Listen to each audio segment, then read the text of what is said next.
Something happened in Nairobi that few are talking about. And yet, the entire continent should be paying close attention. Just weeks after a heated US Senate hearing where AFRICOM Commander General Michael Langley made controversial statements about Burkina Faso's leadership, Kenya hosted the Africa AGOA Summit, inviting key American military and economic figures to the table. Among them, General Langley himself.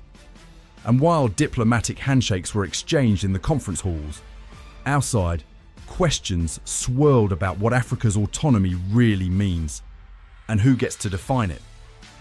Across the continent, reactions were mixed.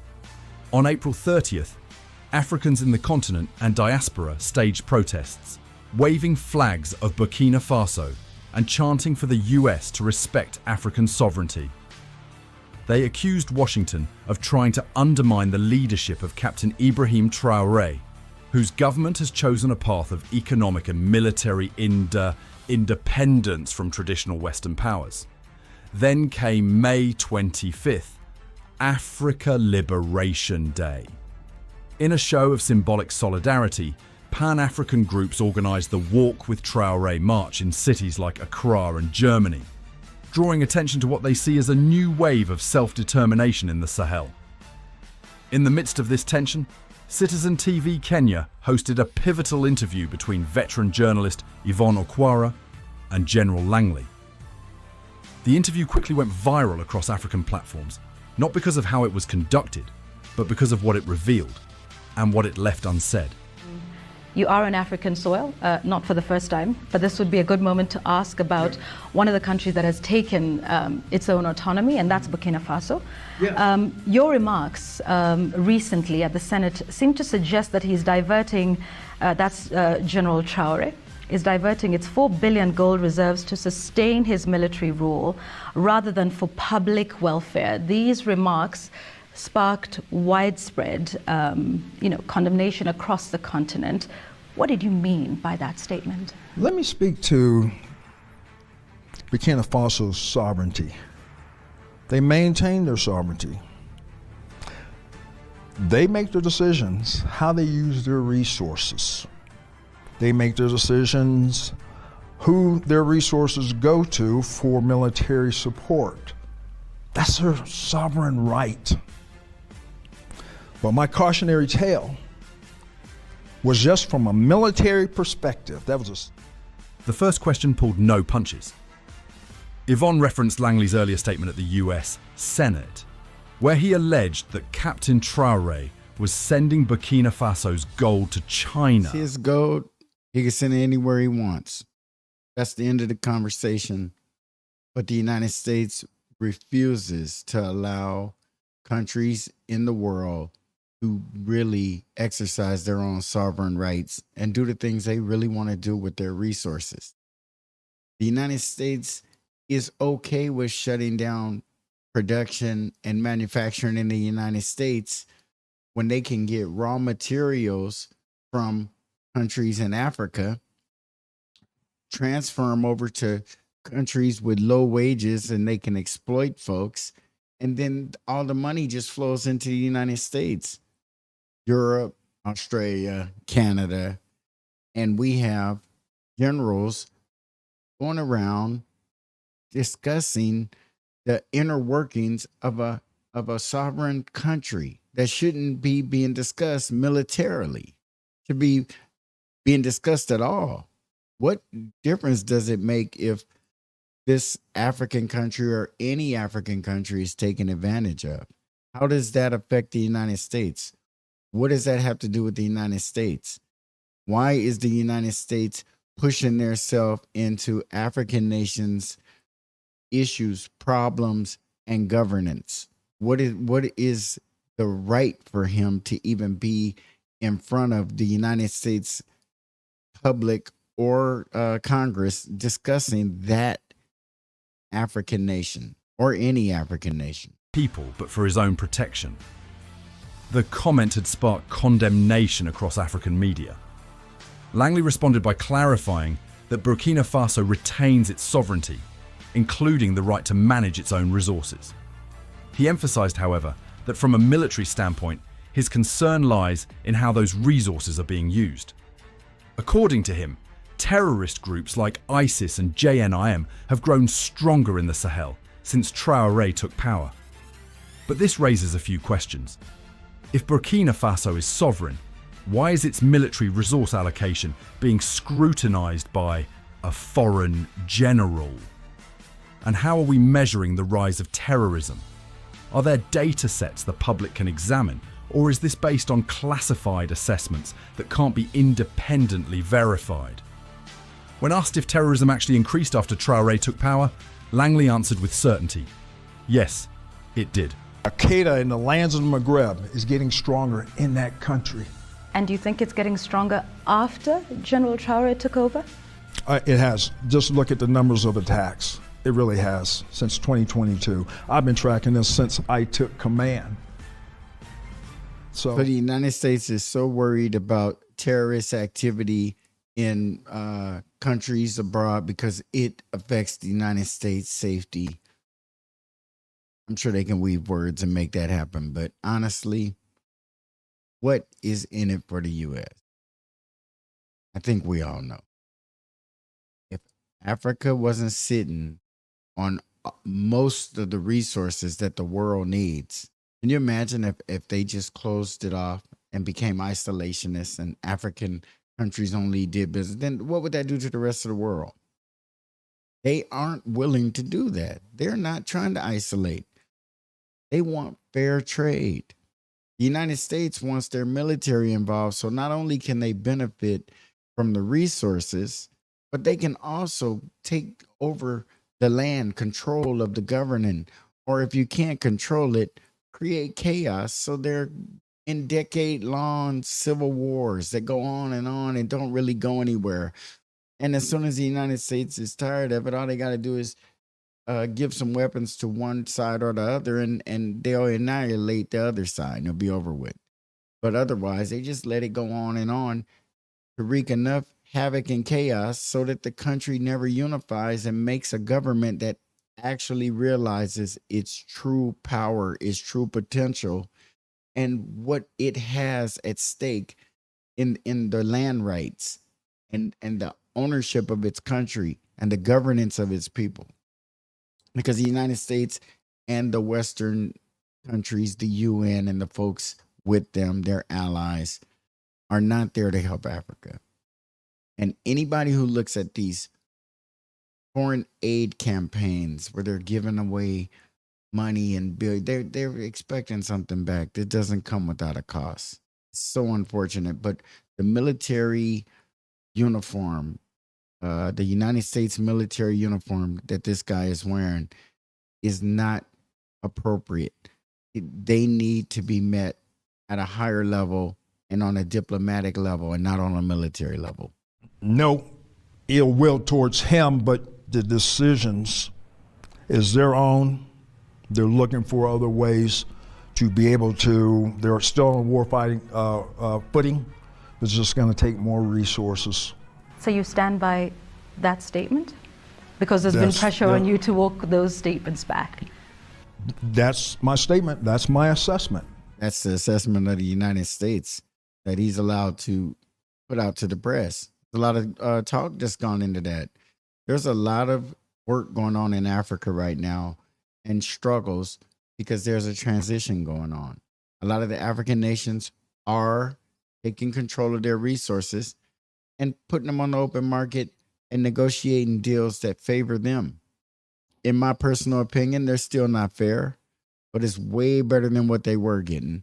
And it will give them the opportunity to make sure that they're able to have infrastructure and schools and universities and higher learning. Is the reason that Black countries are only given aid to eat and survive, but not to build themselves up, because the stronger and the smarter and the more intellectual you get, the more you begin to realize your presence and who you are and what power you wield, and you won't just allow them to dictate to you how your resources will be used or who they'll go to or who your friends will be. But the United States has a for sure motive that isn't being exposed, but This guy's sweating here. It looks like the United States feels something slipping away. That is getting worse. More needs to be done. He pointed to his own tracking efforts since 2022. Again, an important line of inquiry emerges. Can we isolate the cause of rising extremism to one leader's tenure, especially in a region that has faced instability for decades? What other local, regional, and international factors are at play? Yvonne then pressed Langley further, asking if he stood by his controversial Senate testimony despite public backlash. Langley reaffirmed his position, saying his statements reflect a military assessment. This is where many observers began to notice the dissonance. A military perspective is undoubtedly valuable in combat zones, but when used to make public political claims, it risks overshadowing other dimensions of governance. Should military officials speak on a sovereign nation's leadership choices in this way? Or does this blur the line between security cooperation and political interference? Ain't no blurred line. It's never been a line. That's what the West has always done.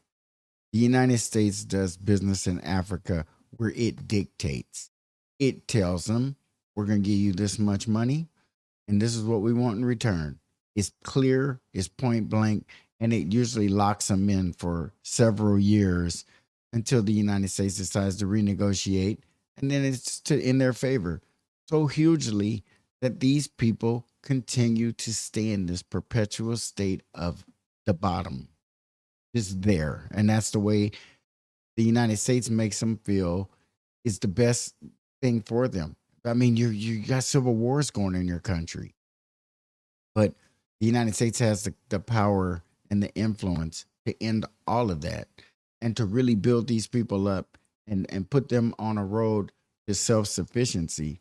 But instead, it's to our benefit for them to be warring civilly, internally amongst themselves while we're over here sucking the resources out of the land. Because right now, the United States is losing its grip. Africa is sliding away from them. And there's kind of nothing they can do about it unless they have strongholds in place and contracts or agreements in place that they can't just easily get out of. And the United States will probably go up to and include military intervention to hold on to what they got left. They're negotiating and doing deals with China and Russia and Iran and Brazil and India from that continent. And these are all countries that the United States is not warm and fuzzy with. And it's not good from the Americans' interest. But from Africa's interest, they look like they're stepping into a place where they're going away from being given bags of grain and cereal and rice and to being given seeds and tractors and education and technology. It seems like their choice is the latter. No longer do they want to sit on the side of a dusty road and eat handouts. They're ready to cultivate and build and control their land. The conversation shifted to how Burkina Faso's military autonomy might affect American interests. Langley argued that the connection between ISIS in East Africa and the Sahel creates a shared threat landscape. He said that these extremist networks recruit and mobilize along porous borders between Burkina Faso, Mali, and Niger. Fair point. Regional security threats are real. But how does shared threat translate to shared policy? And what happens when African countries choose different paths to confront that threat? Should sovereignty be respected even when the strategy diverges from American preferences? It has to. Because if it doesn't, if it goes away from American interests or the way America would like to see things going in Africa, and it goes away from that, the United States just has to sit silent and accept it.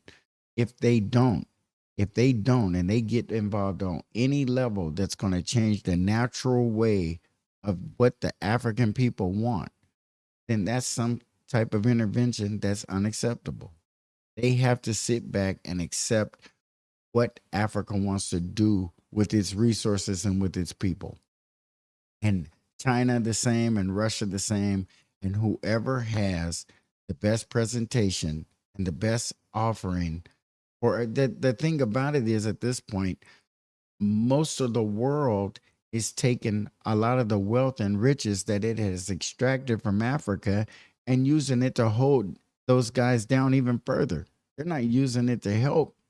They're using their strength and power and wealth that they've attained from Africa.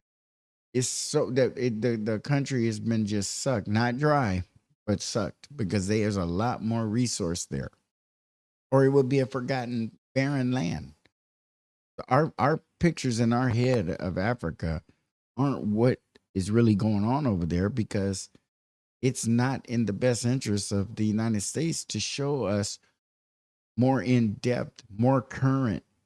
I mean, you get these pictures in your head that you've had in your head since the late 70s or mid 80s. But when are we going to see more modern pictures and more modern stories coming out of that place? The commentary is old and dated. And when a United States general gets himself caught up because something he said got out on the world stage, and now he's being pressed in a corner where he has to explain. And it don't look good for him. He looks like he's squirming and lying, basically. And this is a general. What is going on in that part of the world that you have to lie about? Tell the truth. And I think we should all be able to stomach that, okay? Because you should be doing something that the American public is on board with, generally. Yvonne raised perhaps the sharpest question of the interview. What is AFRICOM prepared to do about Burkina Faso's growing military autonomy? Could we see something similar to the intervention in Libya, where Gaddafi was ousted under the banner of humanitarian intervention? Langley was quick to clarify that the US does not intend to put boots on the ground. He emphasized the importance of building institutional capacity through training, exchanges, and strategic exercises.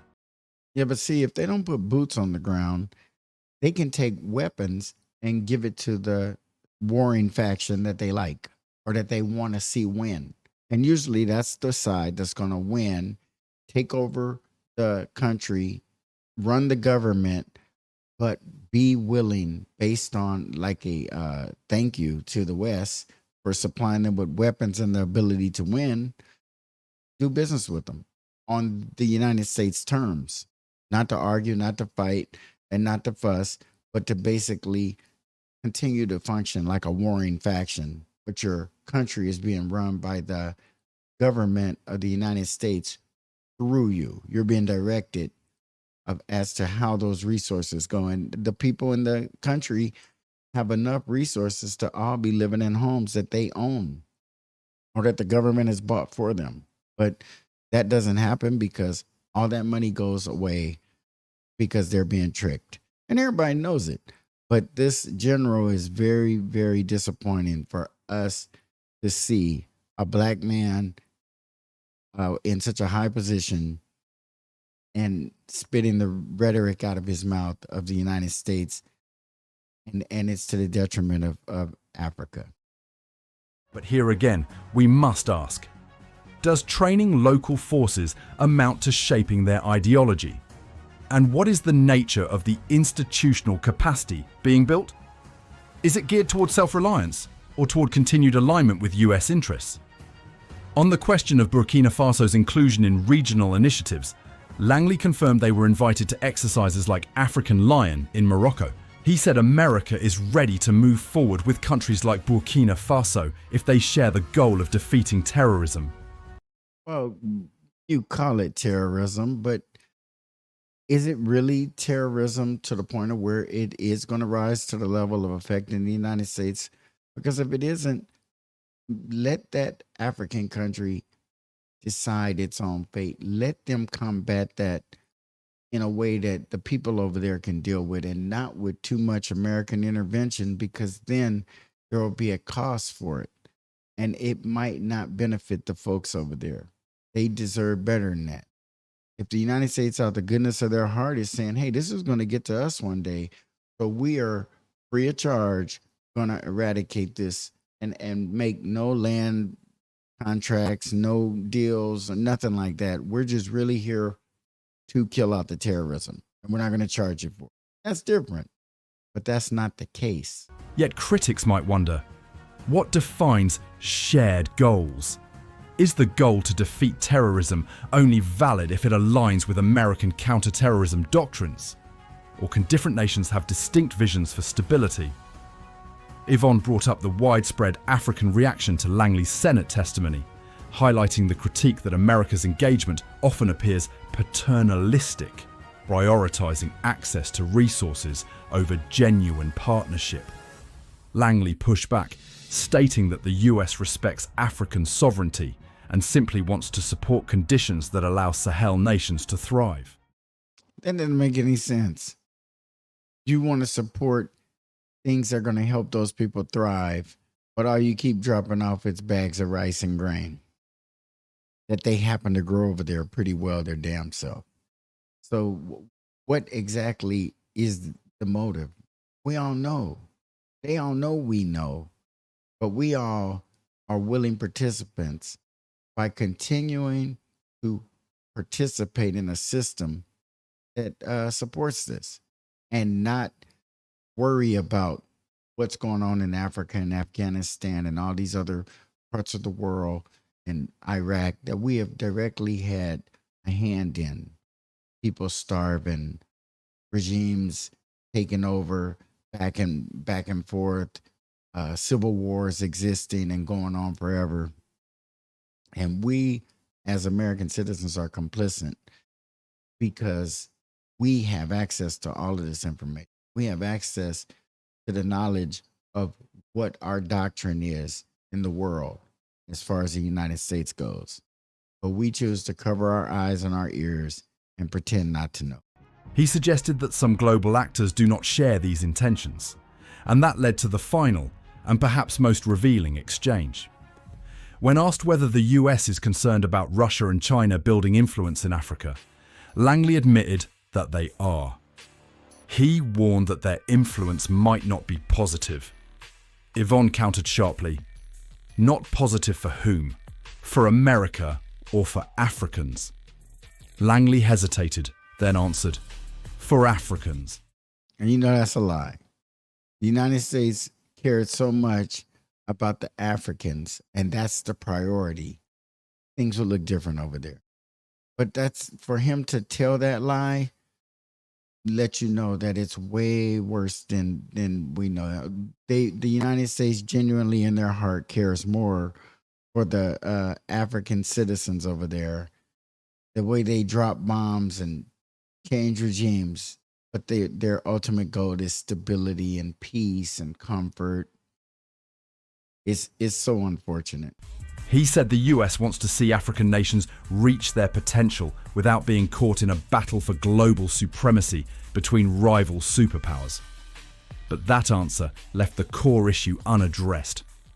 If African nations are to be truly sovereign, shouldn't they be allowed to choose their partners freely, whether it's China, Russia, the US, or any other bloc? That's what freedom is. Choosing your friends, your enemies, who you do business with. The United States is not a close ally of China, but look how much business, how much trade we do with them.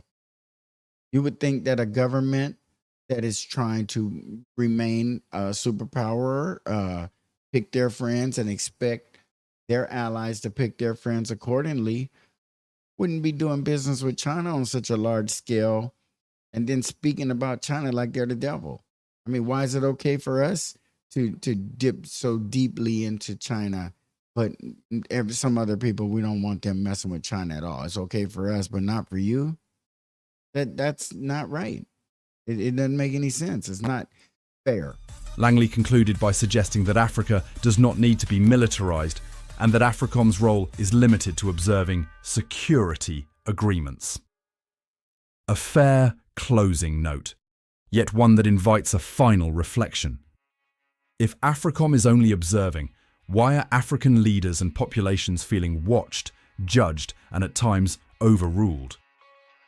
This interview pulled back the curtain on a quiet but significant tension defining Africa's current geopolitical moment. On one hand, global powers insist they support African autonomy. On the other, their language, policies, and strategic framework suggest a reluctance to let go of influence. So here we are, standing at a crossroads. General Langley came to Nairobi and spoke about terrorism, sovereignty, and shared goals.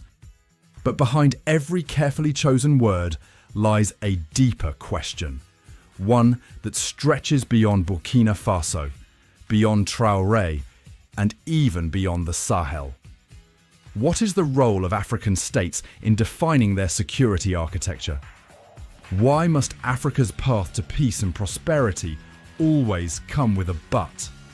But only if it aligns with foreign interests, only if it avoids alternative partnerships, only if it doesn't challenge the status quo. General Langley says AFRICOM respects sovereignty. But why then is there so much unease when African nations like Burkina Faso choose a path different from Washington's preferences? Are shared goals really shared if they come with strings attached? If Burkina Faso's decision to engage with China and Russia is framed as dangerous, yet AFRICOM still wants cooperation, who decides what cooperation looks like? Africans or outside commanders? The Sahel is not just a battleground of insurgents. It is a front line of competing worldviews. And what's at stake isn't just territory, it's dignity, direction, and destiny. So again, what does it mean for Africa to walk its own path? To make sovereign decisions without being cautioned, questioned, or coerced? Does choosing a different ally mean becoming an enemy? And why is the world more worried about who Africa partners with than about why Africa even needs foreign partners in the first place? The April 30th protests. The Liberation Day march on May 25th. Those weren't just about Burkina Faso. They were a Pan-African echo. A statement from youth, from civil society, from a new generation that is tired of lectures and ready for leadership. So yes, we heard General Langley. But we also hear the streets of Ouagadougou, the voices calling for dignity, for respect, for a future that is truly African, by Africans, and for Africans. The debate is open, the questions are many, and the answers, well, that's up to all of us. What do you think? Should Africa redefine its partnerships, or are traditional alliances still valid in this new era? Absolutely not. There's no way they can be. Because our allies, speaking from the African perspective, have always been the imperialists, the colonizers, and they have forced their way in with power. That's not a true ally. That's not a true friend. And when you need help developing, redeveloping, because of what has been taken and torn down and impeded, and you haven't had the ability to grow and nurture yourself and your people and your resources, because you've always had for centuries this interference and this theft of everything that you could imagine. And we're at a point where everybody has come to a point where you're going to just be what you're going to be out in the open. You're going to have to in order to survive. The United States is going to have to change who they are or wage war until the end of the world as we know it. The only chance they have is brute force, to go and invade and take. That's it. Because of their track record and that of most of the countries in NATO, they don't stand a chance of negotiating or sweet talking anybody into anything. So it has to be with the threat of a sanction or the threat of being invaded or them doing a proxy war and shuffling weapons and technology to or information to your enemy. If that's how they roll, let's see how far into the future this type of activity can continue on that level. I believe that the continent of Africa is going through a huge change. It's some of the most exciting news to look at in the world right now, as far as change and things. They got wars going on all over the place in worldwide. They got invasions. But when you like comeback stories, when you like to see the downtrodden and beaten and abused and oppressed begin to arise, you see movement that we haven't seen. This is a wonderful time to be alive and a beautiful opportunity to observe this metamorphosis that's going on in Africa. And with that, folks, please like, share, comment, and subscribe. And we'll see you on the next Black Popcorn.